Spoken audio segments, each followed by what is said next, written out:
Link Espírito Santo. Oferecimento. Celita. É bom com tudo. E Shopping Boulevard da Praia. Seu local é aqui.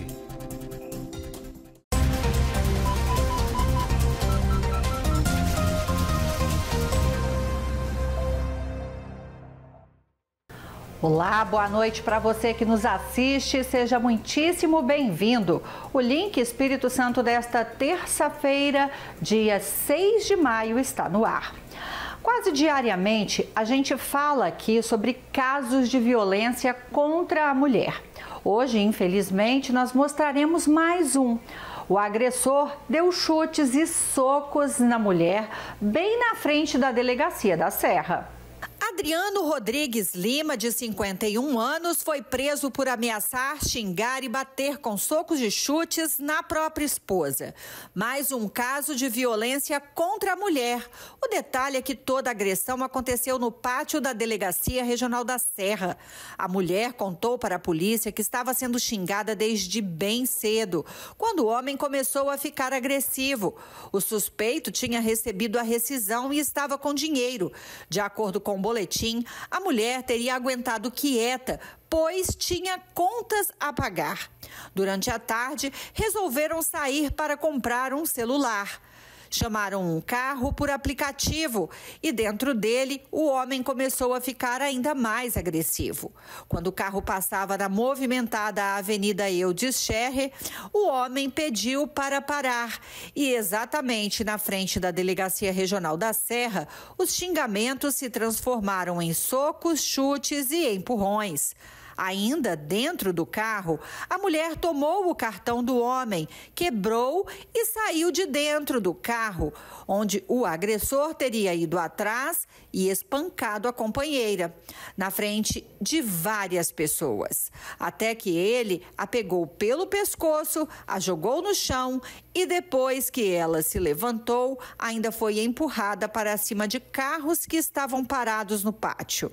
Pessoas começaram a gritar. Um policial saiu da delegacia e viu a cena. O homem estava transtornado. A mulher contou que ele tinha consumido bebida alcoólica. Ele foi rendido, algemado e levado para a delegacia, onde ela também entrou com pedido de medida protetiva. Adriano foi autuado por ameaça e lesão corporal. Casos de violência doméstica têm se tornado cada vez mais comum no estado. Cerca de 3 mulheres são agredidas a cada hora. Dados da Secretaria Estadual de Segurança Pública apontam que foram 6.684 ocorrências de janeiro a março, o que representa um aumento de 10,88% em comparação ao mesmo período do ano passado, onde 6.028 mulheres foram agredidas. E a Polícia Civil concluiu as investigações da morte de Danilo Lipaus, de 20 anos, durante uma ação da PM aqui em Colatina. 4 policiais militares foram indiciados pelo assassinato do jovem, que aconteceu no dia 1º de fevereiro deste ano. As imagens que você vê mostram a primeira abordagem feita ao carro de Danilo Lipaus Matos, de 20 anos. Elas foram divulgadas pela polícia. Amigos de Danilo estavam na carroceria e isso chamou a atenção dos militares. Danilo ele é percebido vindo praticando uma infração de trânsito, vários jovens em cima da caçamba. Portanto, 2 viaturas da Polícia Militar com 2 policiais dentro, cada uma delas, percebe Danilo vindo e dão ordem de parada. Danilo para, determinam que todos desembarquem. Os jovens desembarcam da carroceria e Danilo acelera e foge da primeira tentativa de abordagem. Os policiais militares, no primeiro momento, não vão atrás do Danilo, fazem uma revista superficial desses jovens, não encontram nada de ilícito e falam no rádio. Fiat Strada branca com 2 indivíduos dentro acaba de se evadir em uma abordagem. De acordo com a polícia, a fuga de Danilo levantou uma suspeita. É que outra ocorrência estava em andamento. Equipes buscavam por uma caminhonete S10 branca que havia sido roubada em Águia Branca. Os suspeitos do roubo teriam abandonado a S10 na mesma região e fugido a pé. Segundo a polícia, eles estariam armados. Os PMs, então, desconfiaram que a Estrada Branca de Danilo poderia estar dando fuga para os bandidos. Todas as viaturas, elas escutam a verbalização no rádio e automaticamente associam as ocorrências. Os indivíduos da S10 Branca acabam de fugir, abandonam o carro e acabam de fugir, e Fiat Estrada Branca acaba de se evadir de uma abordagem. Então, na cabeça dos policiais, eles acreditavam que poderiam ser os mesmos indivíduos que tomaram de assalto uma Fiat Estrada e continuaram a fuga, ou até mesmo a Fiat Estrada estaria dando fuga para esses criminosos. Então, as atenções se voltaram para a Fiat Estrada Branca. Minutos depois, mais uma tentativa de abordagem ao carro de Danilo foi feita. Eles atravessam essa viatura na pista pedindo a passagem do Danilo. Danilo então freia, engata uma ré e dá início à fuga da segunda tentativa de abordagem. Nesse momento, o policial que está no banco do carona desembarca, corre em direção ao carro do Danilo e grita: PM, para. Quando o Danilo manobra para ficar de frente, o policial ele se aproxima muito da janela do carona e ele narra que vê um indivíduo de cabelo vermelho, levanta os dois braços, gira o tronco, faz menção de se entregar. E nesse momento ele vê algo muito parecido com arma de fogo no colo desse carona. E ele grita no rádio: prioridade, aborda ele aí força tática, 2 indivíduos possivelmente armados. Na sequência, mais uma tentativa de abordagem. Nessa, 2 policiais dispararam contra o carro, mas ninguém foi atingido. Repare que algo parece também ter sido lançado pela janela do carro. Um objeto brilhoso que, segundo a polícia militar, seria uma arma que estaria no colo do carona. De acordo com o delegado, não foi possível confirmar de qual objeto se tratava. Quando ele faz essa curva, ele joga algo pela janela do veículo. Aparentemente metálico, parecido com uma arma de fogo, pesado, cai no chão e arrasta e brilha. Quando a viatura da polícia militar manobra e vai atrás do Danilo, passa com o farol em cima desse objeto novamente, ele brilha novamente. Infelizmente, nós não sabemos do que se trata esse objeto, porque nós analisamos essa imagem de vídeo monitoramento dezenas de vezes, só fomos perceber alguns dias depois que Danilo havia dispensado algo pela janela. E quando nós retornamos ao local e pedimos ao proprietário da residência a disponibilização do restante das imagens, ele falou que gravou por cima, as imagens foram sobrepostas, não conseguimos mais fazer a análise para identificar se alguém voltou para buscar ou identificar com mais detalhes do que se tratava esse objeto. Neste outro registro, o rapaz de cabelo vermelho que estaria com Danilo aparece fora da estrada e parece se esconder da polícia entre os carros estacionados. Logo em seguida, o carro de Danilo passa fugindo mais uma vez. O rapaz corre a pé. A última ordem terminou nesta rua. Danilo tenta mais uma vez furar o cerco. Foram vários tiros. 5 atingiram e mataram o rapaz. Que logo após os disparos efetuados nessa terceira tentativa de abordagem, os policiais militares que estavam lá no alto do morro guarnecendo a caminhonete S10 branca, eles escutam os tiros e equivocadamente supuseram ser uma troca de tiros e falam no rádio: troca de tiros no Santo Antônio, troca de tiros no Santo Antônio. E em meio a todo esse contexto, Danilo vai para a última tentativa de abordagem, sozinho. Quando ele chega lá no alto desse morro, encontra uma primeira viatura da polícia militar com 3 policiais dentro. Tenta fugir pela 4ª vez. Quando ele tira dessa viatura, o policial militar que está sentado no banco do carona já efetua os primeiros disparos. Desembarca e efetua 15 disparos no total. O motorista desembarca, dá a volta também, efetua 15 disparos no total. O terceiro policial componente dessa viatura não efetua disparos. No momento que estavam ocorrendo os tiros, chegou a viatura da polícia militar com 4 policiais dentro e cerca o carro de Danilo. Para na diagonal, expondo o lado do carona. E segundo esses policiais narraram na delegacia, quando eles chegaram naquela situação já estava tendo tiro. E eles acreditavam que estavam sob fogo, que estavam sob ataque, e o motorista narra que para o carro, abre a porta e se joga para fora da viatura. O passageiro está sentado atrás do motorista, abre a porta, dá a volta e efetua 12 disparos no carro do Danilo. O carona, portando um fuzil, acreditando que está sob fogo, vendo que o motorista abre a porta e se jogou para fora, ele narra que deita no banco do motorista e se abriga atrás do painel. E o passageiro que está sentado atrás do carona efetua 2 disparos que pegam dentro da viatura, na coluna central. Ao longo das investigações, a polícia ouviu o homem, o carona que estava com Danilo. Esse jovem, nós ouvimos ele por 2 vezes. Ele fala que estava embriagado, que não enxergava, não sabia direito o que estava acontecendo e que acredita que Danilo fugiu porque estava com medo de perder a carteira.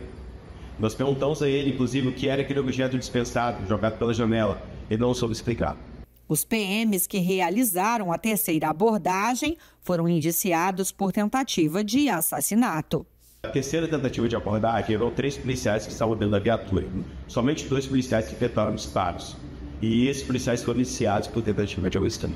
Com relação aos policiais que participaram da última tentativa de abordagem, o primeiro veículo que encontra o Danilo tem 3 policiais dentro. Somente 2 efetuam disparos. Esses 2 policiais, então, que nós não gostamos de entender que eles praticaram o crime de homicídio, o crime militar.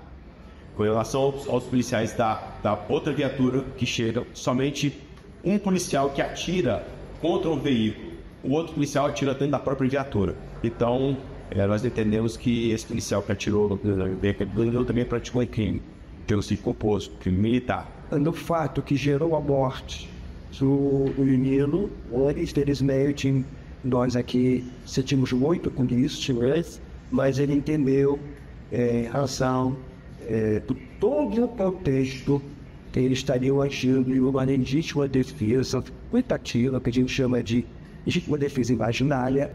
Então, torna-se um crime militar.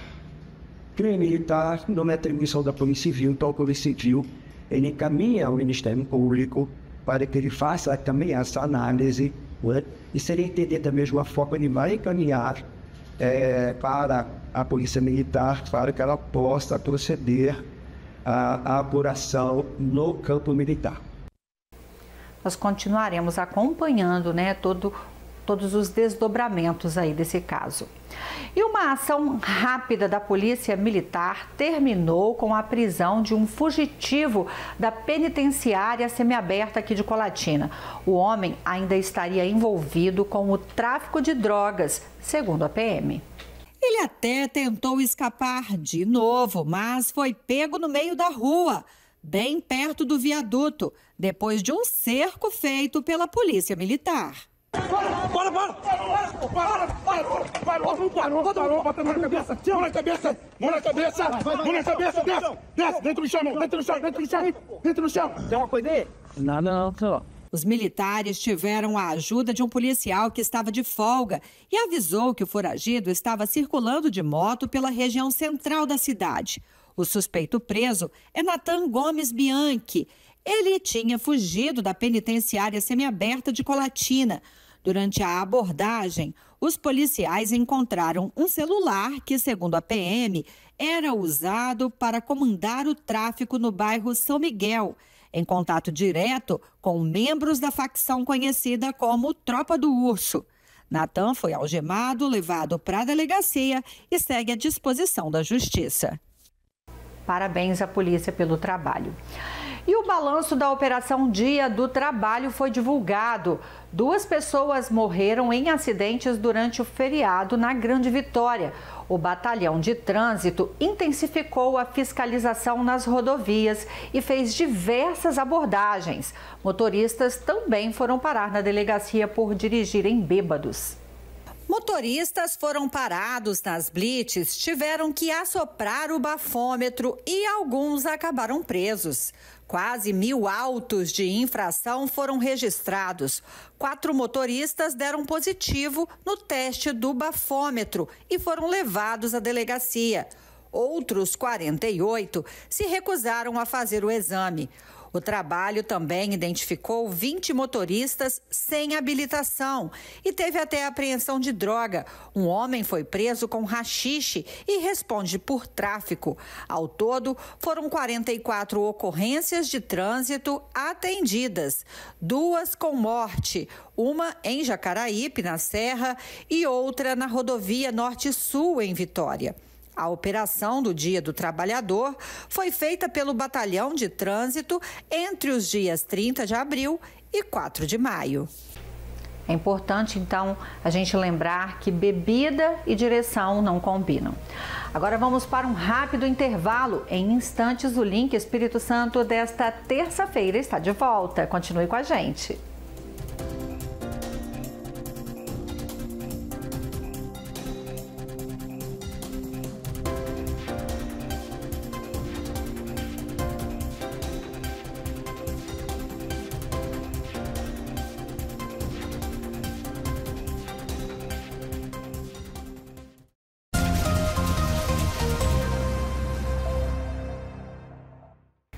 Link Espírito Santo de volta. Um grave acidente foi registrado ontem no quilômetro 85 da BR-262, na região de Aracê, próximo à entrada de Pedra Azul. 2 carros bateram de frente. Uma pessoa morreu. O acidente aconteceu no trecho da BR-262, conhecido como Três Pistas, próximo à entrada de Pedra Azul. 2 carros bateram de frente e a força do impacto foi tão grande que os veículos foram lançados para fora da pista. A Polícia Militar foi a primeira a chegar ao local e prestou os primeiros socorros. O SAMU também foi acionado e prestou socorro às vítimas. A motorista de um dos carros sofreu ferimentos leves e foi encaminhada ao hospital. Já os ocupantes do outro veículo ficaram presos às ferragens. O Corpo de Bombeiros precisou cortar o automóvel para retirar as vítimas.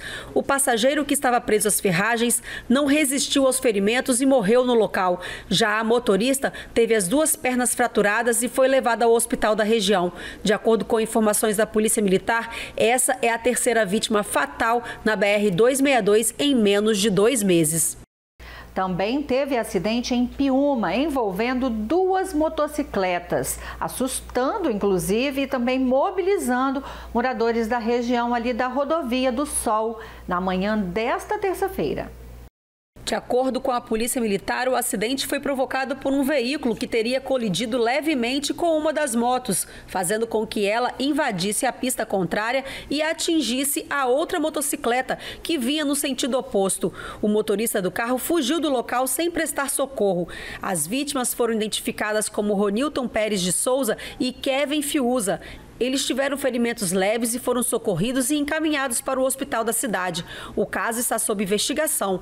O veículo responsável pela manobra que causou o acidente ainda não foi identificado.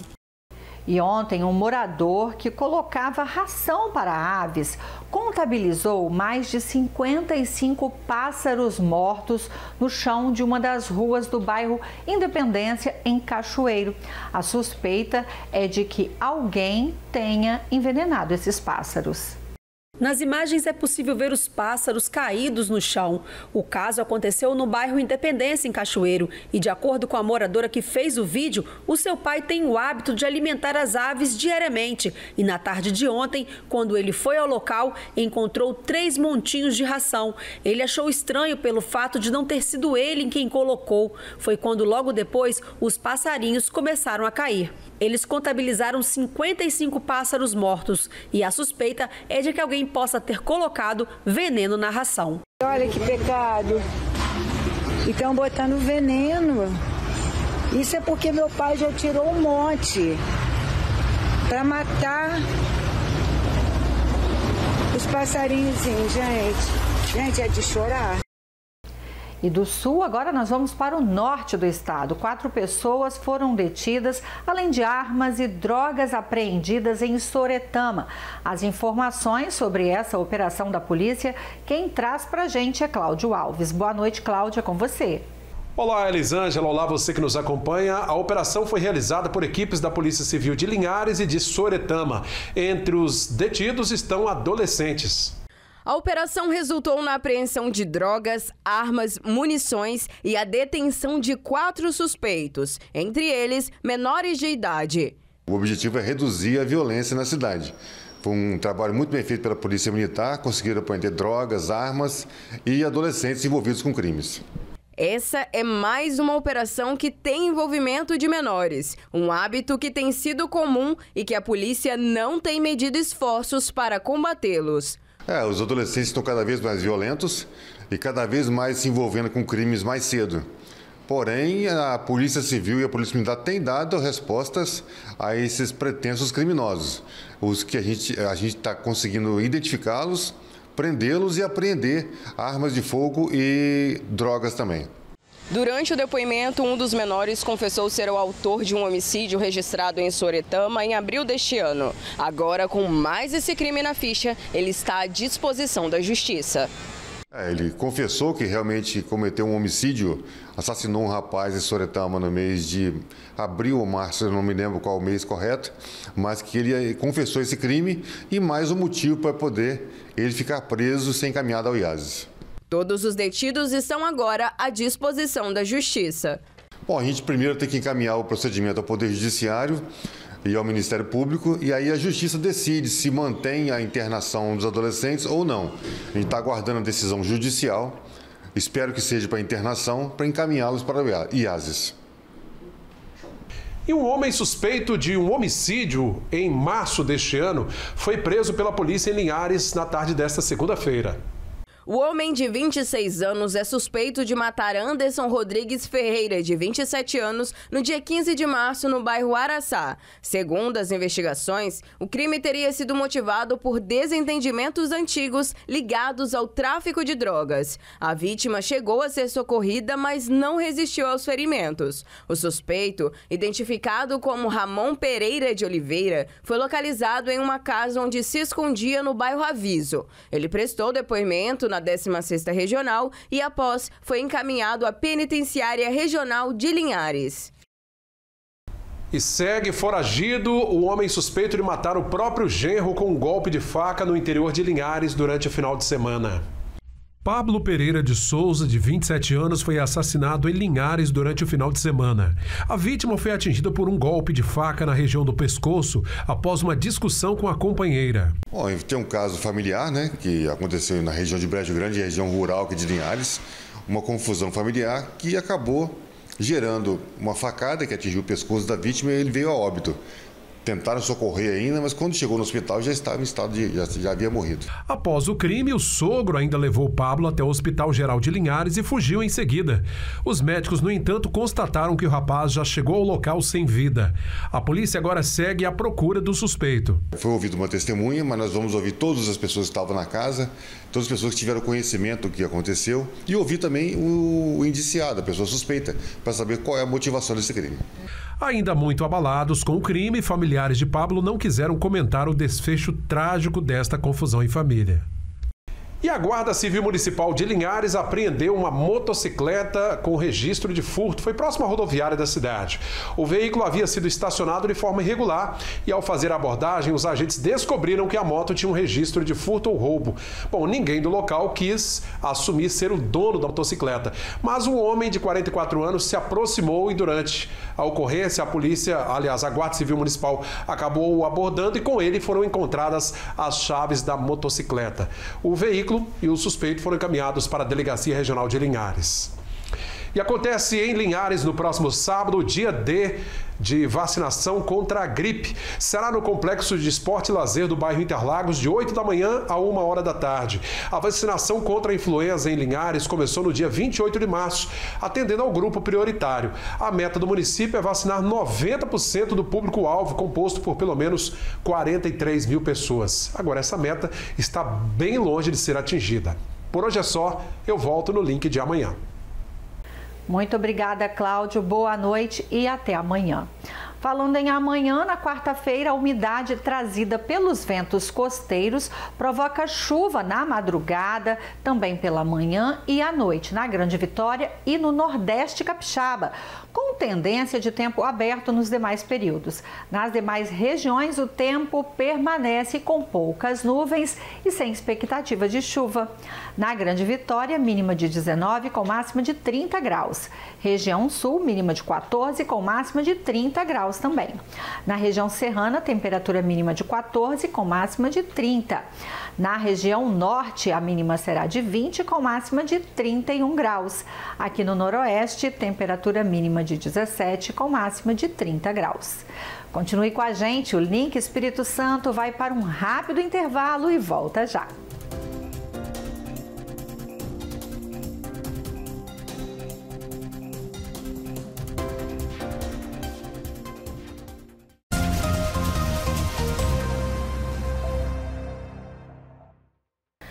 Maio chegou e com ele um importante lembrete. A vida no trânsito pede mais atenção, também mais empatia e menos pressa. O movimento Maio Amarelo quer justamente isso, despertar a consciência de motoristas, também pedestres e ciclistas para a segurança nas ruas e estradas, porque cada escolha no volante pode sim proteger ou então colocar em risco quem a gente tanto ama. O trânsito parado na Avenida Norte-Sul, em Jardim Camburi, Vitória, é resultado de um acidente recente entre 3 carros. De acordo com a Guarda Municipal, o motorista de um dos carros perdeu o controle, bateu na traseira de outro que estava estacionado e acabou capotando. Um terceiro carro que vinha logo atrás também foi atingido. Um alerta de que no trânsito qualquer descuido muda tudo. Escolher a vida é uma decisão de todo dia. A Prefeitura de Vitória lançou a campanha do Maio Amarelo deste ano, que traz como tema Desacelere, seu bem maior é a vida. Nós já tivemos relatos de pais, de alunos e estudantes da nossa rede que foram cobrados pelos filhos, por exemplo, quando excederam a velocidade ou quando pararam em local que não era permitido. Isso mostra a consciência coletiva que faz com que a sociedade amadureça. E, além disso, ajuda a fortalecer e a construir uma geração mais consciente. E é nisso que nós acreditamos. Depois de muita música e diversão, a Stephanie, de 8 anos, contou o que aprendeu sobre o trânsito e disse que gostou muito da atividade. Eu aprendi sobre parar no sinal vermelho, andar no sinal verde, no amarelo e prestar atenção. A segurança no trânsito é responsabilidade de todo mundo. Motoristas, motociclistas e pedestres precisam fazer a sua parte. Gestos simples como atravessar na faixa e respeitar o sinal podem salvar vidas. O gerente de fiscalização da Guarda Municipal destaca que a maioria dos acidentes acontece por conta de imprudência, como alta velocidade ou desrespeito às regras de trânsito. Não adianta a gente só também fazer a educação, mas também temos que trabalhar a fiscalização. E a fiscalização é importante porque a gente verifica questões de segurança, pneus, né, a condição do pneu, se a pessoa está utilizando capacete, usando cinto de segurança. Então, todas essas questões são verificadas, o uso de álcool direção, né, vamos estar intensificando essas ações de fiscalização para tentar diminuir justamente a questão dos acidentes e sinistros de trânsito. A campanha Maio Amarelo continua com mais ações de conscientização e também blitz em diferentes pontos da cidade. E aqui em Vitória nós temos resultados expressivos, fruto dessa união de esforços, fruto do diálogo com a sociedade. Nós tivemos 53% de redução nas mortes violentas no trânsito. Isso é muito importante porque preserva vidas e, mais do que isso, nós temos vias mais seguras. Fizemos todo o recapeamento asfáltico, a troca da central semafórica, tudo isso colabora para o dinamismo, fluidez do trânsito e para um trânsito mais seguro. E falando em Maio Amarelo, teve acidente também com morte na BR-101 em São Mateus. Então vamos para lá conversar com Jota Barbosa, que tem mais detalhes. Boa noite, Jota, é com você. Olá, Elisângela, é isso mesmo, hein? Mais um acidente de trânsito. Mas antes disso, Boa noite para você, boa noite a todos que nos acompanham aqui no Link Espírito Santo, trazendo as notícias aqui de São Mateus e região. Pois é, Elisângela, o registro foi na noite desta segunda-feira, no quilômetro 69 da BR-101 Norte. A vítima foi identificada como Lívia Almeida, de 40 anos. Ela era professora de matemática e trabalhava nesse centro educacional. De acordo com informações, a mulher conduzia uma moto bis e seguia sentido São Mateus, quando no quilômetro 69 se deparou com uma vaca atravessando a pista. Ela não conseguiu desviar e acabou batendo no animal. O local não tem nenhum tipo de iluminação, o que prejudica a visibilidade, principalmente à noite. Hoje foi dia de muita tristeza para os amigos e familiares de Lívia. A escola em que ela trabalhava divulgou nota lamentando a morte da professora. Os acidentes envolvendo animais na pista, na região, são constantes e graves.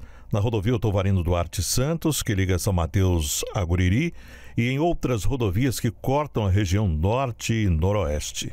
O motorista ou motociclista precisa estar atento. Agora a gente muda de assunto, porque aconteceu nesta terça-feira o terceiro Festival de Pimenta Rosa na UFES. A nossa equipe esteve lá para conferir.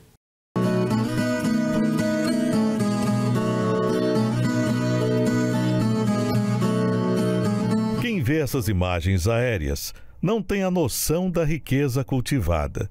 Essa é a região do Nativa, em São Mateus. Por aqui, produtores rurais vivem a expectativa de mais uma colheita de aroeira. Essa planta nativa da Mata Atlântica que produz esses frutos vermelhos com várias utilidades que nós vamos conhecer agora. São Mateus é o maior produtor e exportador de pimenta rosa. Agora você em casa deve estar se perguntando quais os produtos que podem ser feitos com a pimenta rosa. Eu estou ao lado da professora do Senar, a Maria Zanúncio, que vai falar para a gente. Professora, quais os produtos? Estou vendo vários aqui na mesa. Todos eles utilizam a pimenta rosa? Todos eles estão aromatizados, né, com a pimenta rosa. Então a gente esteve agora num curso de 3 dias, né, realizado pelo Senar em parceria com o Incapé, onde a gente fez um monte de coisa. Vou mostrar para vocês aqui, ó.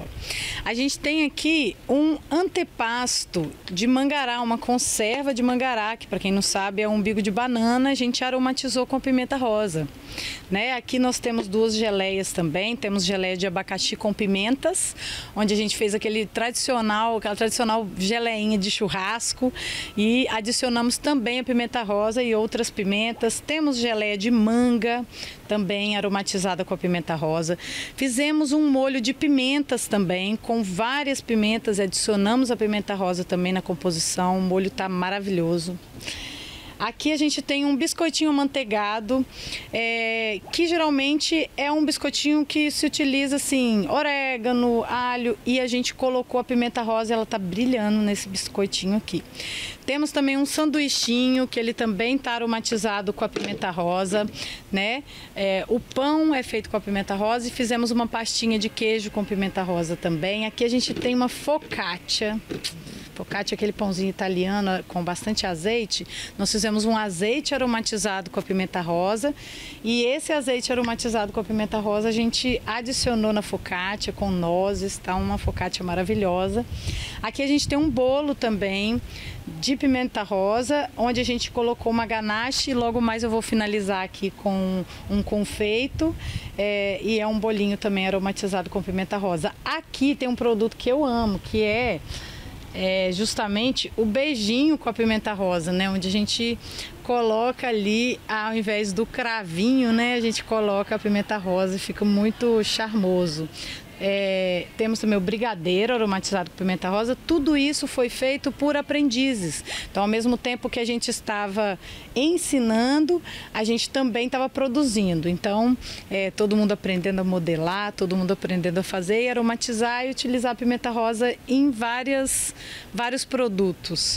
De acordo com a professora do Senar, os produtos podem impulsionar a renda das famílias que produzem a aroeira. Mas não é só na culinária que ela se destaca. Essa terapeuta holística sabe muito bem a importância da planta no trabalho que faz na Pastoral da Saúde. Estamos aqui representando todas as pastorais da saúde que trabalham com produtos, inclusive da pimenta rosa também. Existem produtos lá que nós produzimos que são com pimenta rosa.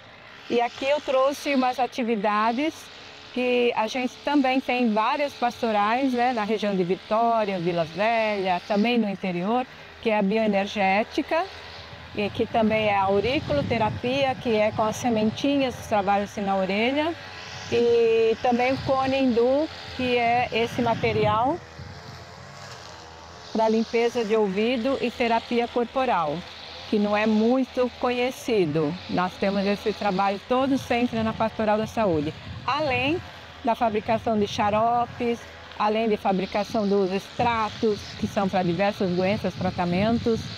Então, convido a todos a conhecerem na sua localidade a Pastoral da Saúde, que é um trabalho muito bonito. Nós conversamos também com esse aluno de agronomia da UFES, que tem acompanhado estudos sobre o desenvolvimento da planta na região.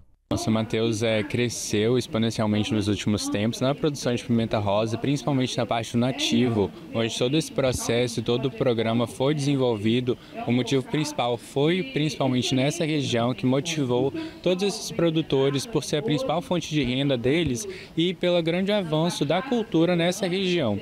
Ele disse que a aroeira pode ser cultivada também em outras áreas, mas por falta de informação, os agricultores apostam em outras culturas. A aroeira também ela pode ser produzida em outras áreas mais altas, né, como na região de São Mateus, por ser uma região de tabuleiro costeiro, mas alguns produtores ainda têm um certo receio da cultura por preferir produzir alguns outros commodities antes da aroeira, por não ser tão conhecida um pouco ainda neste mercado. Presente no evento, o presidente do Incaper afirmou que o órgão tem feito um trabalho constante com os produtores rurais, com o objetivo de fomentar a produção. Nós estamos com um baita produto na mão. Aqui em São Mateus, a maior produtora de pimenta rosa no Brasil, a maior exportadora. Então nós precisamos de fomentar essa economia, nós precisamos de unir as associações, né, para a gente poder ter um maior volume, ter a maior assertividade no mercado. Tenha certeza, com o trabalho que o Incaper faz, juntamente com os agricultores, né, nós temos muito ainda a ganhar com esse baita produto que é a pimenta rosa aqui na região de São Mateus. Sendo na produção de alimentos ou na saúde, a aroeira ainda tem muito a ser estudada. O terceiro Festival da Pimenta Rosa trouxe debates importantes, não só com os especialistas no assunto, mas com aqueles que têm um convívio diário com a planta, que trouxeram experiências importantes. Com isso, encerramos a nossa participação de hoje aqui de São Mateus e região. A gente volta amanhã, Elisângela. Forte abraço e até lá. Muito obrigada, J. Barbosa. Boa noite e até amanhã. Agora vamos à cotação do café. O Arábica Bebida Dura fechou o dia em R$ 2.520 a saca. Já o Conilon tipo 78 com até 5% de broca, R$ 1.606 a saca. Os dados são do Centro do Comércio do Café de Vitória. Nosso link termina aqui, mas você pode revê-lo no site simnoticias.com.br, onde também confere muitas outras informações. Para você uma excelente noite, a gente volta a se encontrar amanhã, combinado?